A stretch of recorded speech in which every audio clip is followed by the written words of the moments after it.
My name is Miles. My tag is Soonsay. I've been playing Melee for the last 8 or so years, but like I just grew up playing Smash. It was just a childhood thing. Didn't really like do it seriously for a long time, and then just thought Mango was Wobbles, Wobbles was Mango, and Evo Grand Finals, and just got really big into it from there. I'm Salt, and I got into Smash through PM a long time ago. Had some high school friends who wanted to play Melee, but we didn't own a copy. We all had Brawl and we all had a Wii, so that's how we started. Not really. Clipped a million ways, like 6 ways to Sunday. Salt and I have played a bunch too, so it's like no surprises there. Like I don't think that that's something to be afraid of. Ultimately, it's an exhibition match anyway. I would hope there's some sick clips. That's just the way she goes. I used to go to the gym a lot, so we're both kind of swole. I mean, maybe not now, but I mean, we're both, you know. It's important to keep playing well even after you have been clipped or had someone just like messing you up for the past few minutes. I think slowing it down usually comes down to either being a degenerate or just opening them up really easily. So yeah, one of those two things. If I can't hit her, then I'm gonna just be a degenerate probably. Maybe the Roy comes out, maybe the Falco comes out. I just had, it's all, every time I pick a secondary, it's always for vibes. It's always a vibes pick. Everything he does should take priority over Falcon, like just fast, but also super stubby character. Very short legs, very short little hands. It can be difficult if you get caught chasing Falcon around to actually get anything started. You kind of have to sort of goad or coax Falcon into coming in and then hitting Falcon for trying that. You don't really get to just chase Falcon around. They can just run away forever and ever, very fast. So yeah, I would say it's just Fox being very stubby. That's about it. That's the big one.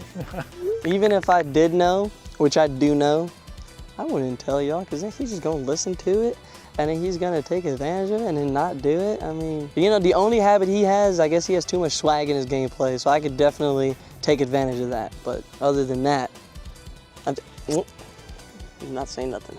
I've said this a bunch to a bunch of different people. I think it's just the fruits of the labor. Trying to switch from this mindset of like chasing the highs and really struggling through the lows and instead just change to like a steady boulder push up the hill that's very consistent. It's like it makes it so that the wins don't feel like, oh, this is the new bar, and the lows don't feel like, oh, I'm just shit now. It's sort of just a consistent uphill battle. Not every tournament's gonna be a Gommel. Not everything's gonna be like that 3rd place or all these crazy top 8s. There will still be lows. So I think just a mentality thing mostly. It's not really grinding any harder, it's just a mentality thing. We'll just have to see. I'm definitely gonna, damn motherfucker. But I know I wanna put his ass on Twitter. I need to get at least one. I mean, I'm not gonna try and get like 5, 6, 7, but we'll see. Kind of dope, kind of shit. Because Curtis, for the longest time, has been pretty much ahead of me every single step of the way. I've never really thought of it that way. He's just always been like a good goal to sort of, you know, chase after, be better. It's so sick that he even was in the top 10 and the top 5. We've talked about it a bunch. Being able to rep top 10, I guess, is cool, but it kind of sucks because now we play a lot more. So there's like usually gonna be one of us going down to losers if we end up playing. So it's a bit bittersweet. It went sort of from like, I want him to succeed all the time and I'm sure he wants the same for me, to like, oh, now I need to put this person into losers. I fucking hate this guy. So yeah. Short, Canadian, Fox player. Energetic, maybe a little bit cracked. Yeah, intense is probably the 3rd one. Every time I've dealt with Salt, it's just like, she's a death glare. She's like fucking stares right into your goddamn soul. So thankfully, we're gonna be looking at a TV screen, but every time I look or talk to Salt, she's just got this, that's not really a word at this point. That's just describing what Salt looks like now. Yeah, let's leave it there. If I'm being honest, I hope it's a 5-4 because I do love me booty clencher sets. I love sitting there and I'm like all tense and my abs are shaking and I'm like, oh, you know what I mean? But if it's a 5-0, it's a 5-0 too. I've done that before, or a 5-1. I hope it's a 5-4. I'm just gonna say, I hope it's 5-4.